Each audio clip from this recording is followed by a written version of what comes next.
Hello students, इस video में class 11 physics का chapter mechanical properties of solid के टॉपिक्स के बारे में डिस्कस करेंगे। तो पहला टॉपिक है यंग्स मॉडुलस ऑफ इलास्टिसिटी।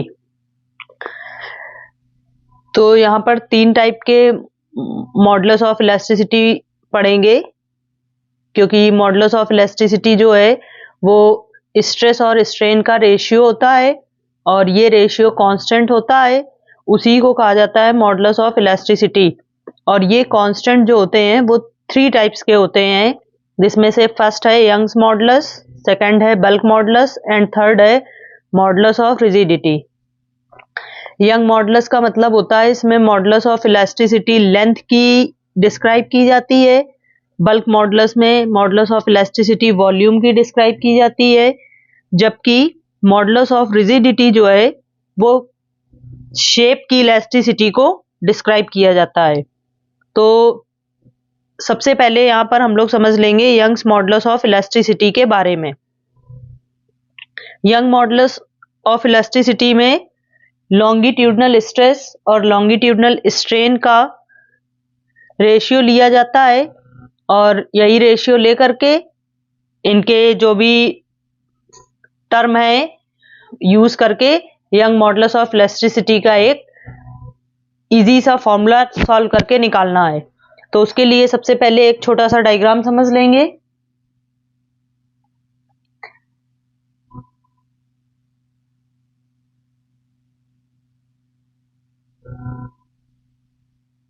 यहाँ पर ये कोई वायर है जिसकी इनिशियल लेंथ है L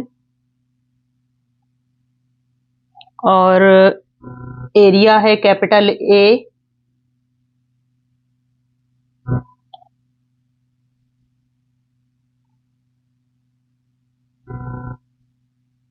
और इसमें जब कोई फोर्स अप्लाई किया गया तो इसकी लेंथ में जो एक इंक्रीजमेंट हुआ है वो है डेल्टा L। तो इसकी लॉन्गिट्यूडनल स्ट्रेस हो जाएगी फोर्स पर यूनिट एरिया, मतलब फोर्स अपॉन एरिया, क्योंकि इस वायर में जो फोर्स अप्लाई हो रहा है वो इसके एरिया के अकॉर्डिंग लगेगा। और लॉन्गिट्यूडनल स्ट्रेन हो जाएगी longitudinal strain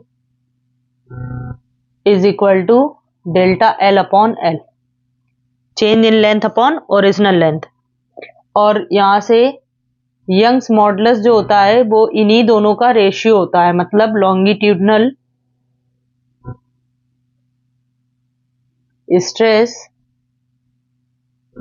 upon longitudinal strain. अब यहाँ पर इनकी दोनों की वैल्यू रख लेंगे तो y इज इक्वल टू आ जाएगा F अपॉन A अपॉन में डेल्टा L अपॉन L। इसको लिख सकते हैं F L upon A into delta L। और अगर वायर जो है उसका सर्कुलर क्रॉस सेक्शनल एरिया है R रेडियस का, तो एरिया को लिख सकते हैं if the wire has a circular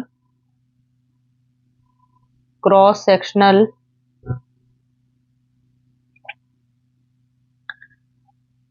of radius r, then तो यंग मॉडुलस हो जाएगा y is equal to F L, area को लिख लेंगे पाई आर स्क्वायर, सर्किल का एरिया हो जाएगा पाई आर स्क्वायर और डेल्टा एल। तो यंग मॉडुलस का ये फॉर्मूला आ गया। और अगर फोर्स यहाँ पर mg है तो इसको ऐसे भी लिख सकते हैं mg L upon pi r square into delta L। ये यंग मॉडुलस का फॉर्मूला आ गया। और यहाँ पर जो यंग मॉडुलस है उसकी डायमेंशन हो जाएगी डायमेंशन ऑफ y, क्योंकि फोर्स पर यूनिट एरिया जो है उसकी ही डायमेंशन यहाँ पर सॉल्व होगी। यहाँ पर एल एल जो है वो दोनों एक दूसरे को कैंसिल कर देंगे और डायमेंशन का जो टर्म होगा वो यहाँ पर इन दोनों की वजह से कुछ इफेक्ट नहीं करेगा। तो इसकी डायमेंशन हो जाएगी ml -1 t -2 और इसको निकाला गया है, फोर्स की डायमेंशन रख दी जाएगी, एरिया की डायमेंशन रख दी जाएगी और जब उसको सॉल्व किया जाएगा तो आ जाएगी यंग मॉडुलस की डायमेंशन। और इसकी यूनिट भी समझ लेंगे साथ में। यूनिट ऑफ y यूनिट हो जाएगी Newton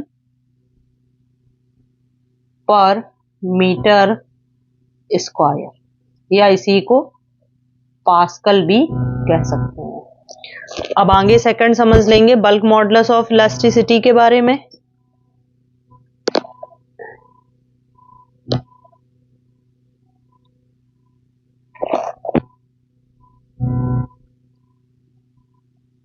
bulk modulus of elasticity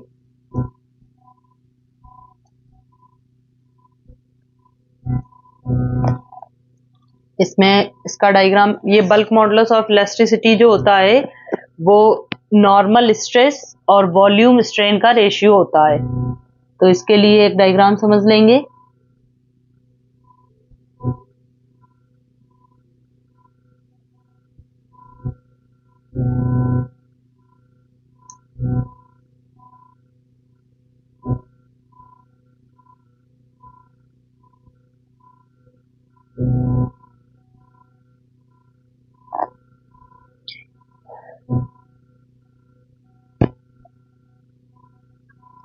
ये कोई बॉडी है रेक्टेंगुलर शेप की, या सपोज बहुत इजीली ऐसे भी इसको समझ सकते हैं कि कोई भी बैलून है और अगर उस बैलून में प्रेशर डालेंगे या उसको प्रेस करेंगे तो उसका वॉल्यूम जो है वो कुछ चेंज होगा और वॉल्यूम जो है उसका कुछ डिक्रीज होगा। तो वही चीज यहाँ पर समझाई जा रही है। ये कोई बॉडी है जिसमें चारों तरफ से इसमें प्रेशर डाला गया, तो इसका इनिशियल वॉल्यूम ये आउटसाइड का रहा होगा V, और जब इसमें चारों तरफ से प्रेशर पड़ेगा तो इसका जो वॉल्यूम है वो हो जाएगा V माइनस डेल्टा V। मतलब इसका जो वॉल्यूम है वो डेल्टा V डिक्रीज हो जाएगा। तो जो बल्क मॉडुलस होता है इसमें दो टर्म का रेशियो होता है। एक हो गया नॉर्मल स्ट्रेस जो इक्विवेलेंट होती है प्रेशर के, जिसे फोर्स अपॉन एरिया कहा जाता है, या प्रेशर P हो जाएगा। और हो जाएगी दूसरी वॉल्यूम स्ट्रेन। वॉल्यूम स्ट्रेन हो जाएगा डेल्टा V अपॉन V, और यहाँ पर आएगा माइनस साइन क्योंकि यहाँ पर प्रेशर डालने पर वॉल्यूम जो होता है वो डिक्रीज होता है। So bulk modulus is equal to ratio होगा normal stress upon volume strain. अब यहाँ पर इन दोनों की वैल्यू रख लेंगे। इस बल्क मॉडुलस को K से रिप्रेजेंट किया जाता है, तो नॉर्मल स्ट्रेस हो जाएगा फोर्स अपॉन एरिया और वॉल्यूम स्ट्रेन हो जाएगा delta V upon V with minus sign. तो इसको ऐसे लिख सकते हैं फोर्स अपॉन एरिया और V upon delta V minus sign के साथ, या फिर इसको फोर्स अपॉन एरिया को लिख देंगे pressure V upon delta V। ये आ गया बल्क मॉडुलस का formula minus PV upon delta V। यहाँ पर जो माइनस साइन है वो सिर्फ इसे ये चीज इंडिकेट कर रहा है कि किसी भी ऑब्जेक्ट में या किसी भी बॉडी में प्रेशर लगाने पर उसका वॉल्यूम डिक्रीज होता है हमेशा। तो इसकी भी यूनिट और डायमेंशन समझ लेंगे। यूनिट ऑफ के मतलब बल्क मॉडुलस, तो इसकी यूनिट भी न्यूटन पर मीटर स्क्वायर हो जाएगी या पास्कल, क्योंकि डेल्टा V और V कैंसिल हो जाएंगे तो बचेगा प्रेशर। प्रेशर की SI यूनिट होती है न्यूटन पर मीटर या फिर पास्कल। और डायमेंशन ऑफ K डायमेंशन भी सेम वही जो प्रेशर की होगी, तो हो जाएगी ml-1 T-2। अब इसी में एक टर्म और समझ लेंगे, छोटा सा है, compressibility.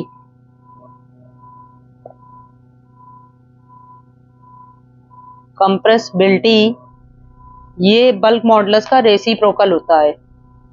It is the reciprocal of bulk modulus.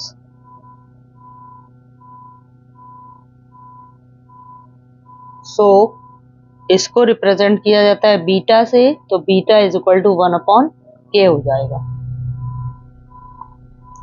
किसी भी बॉडी के शेप में जो चेंजमेंट आता है उसके बारे में समझेंगे।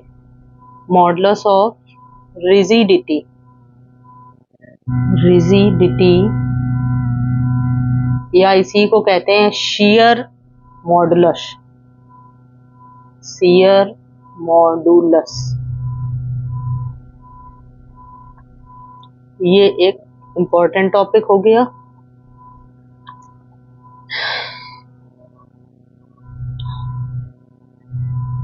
इसके लिए ये जो होता है मॉडुलस ऑफ रिजिडिटी, ये टेंजेंशियल स्ट्रेस और शियर स्ट्रेन का रेशियो होता है।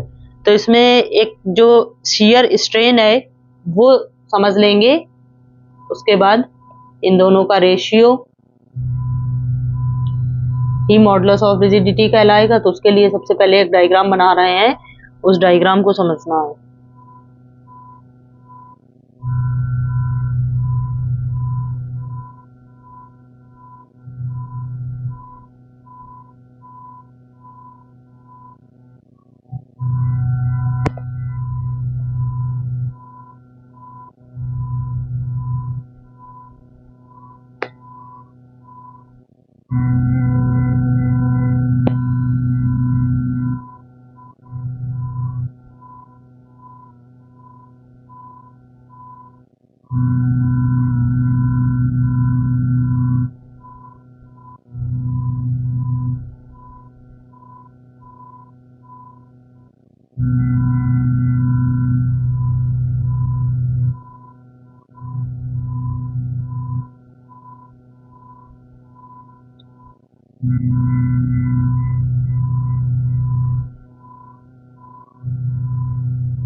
ये हो जाएगी जो लेंथ में चेंजमेंट है। इसको अभी थोड़ा सा प्रैक्टिकली समझाते हैं और एक्चुअल में होता क्या है शियर स्ट्रेन। ये थीटा एंगल हो गया, ये फिक्स्ड फेस है और ये फोर्स अप्लाई किया जा रहा है F,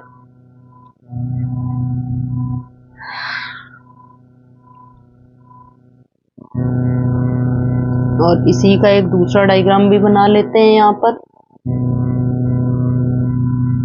जिसमें सिर्फ ये जो चेंजमेंट है या शियर स्ट्रेन है वो सिर्फ शो की गई है।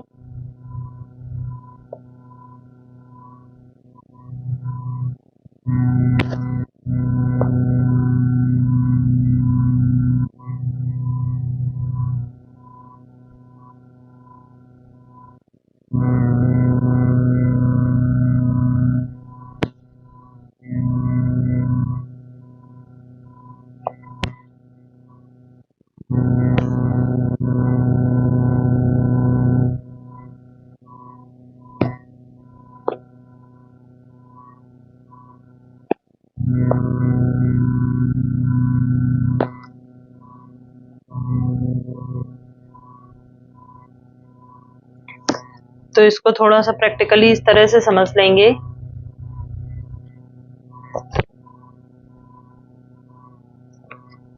जैसे ये कोई बुक होती है, अभी इसकी ये लोअर सरफेस, इस बुक की लोअर सरफेस जो है वो फिक्स है और इसमें अगर हमने इसके अपर पार्ट में कुछ फोर्स लगाया तो इसकी ये जो चेंजमेंट आता है शेप में, ये जो शेप में चेंजमेंट आया है इसी को शियर स्ट्रेन कहा जाता है। और यही जो चीज है डायग्राम में समझाई गई है कि ये क्यूब है, इसकी लोअर एंड को फिक्स रखा गया है, अपर वाले में फोर्स लगाया गया है और इसका एरिया कैपिटल ए है। तो जो इसकी शेप में चेंजमेंट होगा तो ये कुछ न्यू जो शेप आएगा वो कुछ इस तरह से शो किया गया है, कुछ ये चेंजमेंट आया और कुछ ये चेंजमेंट आया। तो अगर इसकी इनिशियल पॉइंट से देखा जाता है तो थीटा एंगल से इसमें कुछ चेंजमेंट आता है, यही थीटा कहलाता है शियर स्ट्रेन। और इसको थोड़ा सा ये जो चेंजमेंट है वो अलग से यहाँ पर डायग्राम में दिखाया गया है। तो इसकी टेंजेंशियल स्ट्रेन हो जाएगी tangential stress force upon area and shear strain. Shear strain का मतलब है जो पर्टिकुलर एंगल से इसमें चेंजमेंट आएगा थीटा, और ये थीटा अप्रोक्सीमेटली इक्वल होता है tan थीटा को। तो डायग्राम से tan थीटा को फाइंड करेंगे तो tan थीटा होता है परपेंडिकुलर अपॉन बेस। तो डायग्राम में परपेंडिकुलर था a डैश और बेस था AB। जब इसकी वैल्यू डायग्राम से देख करके यहाँ रखेंगे तो tan थीटा सॉल्व होकर के आ जाएगा डेल्टा L अपॉन L।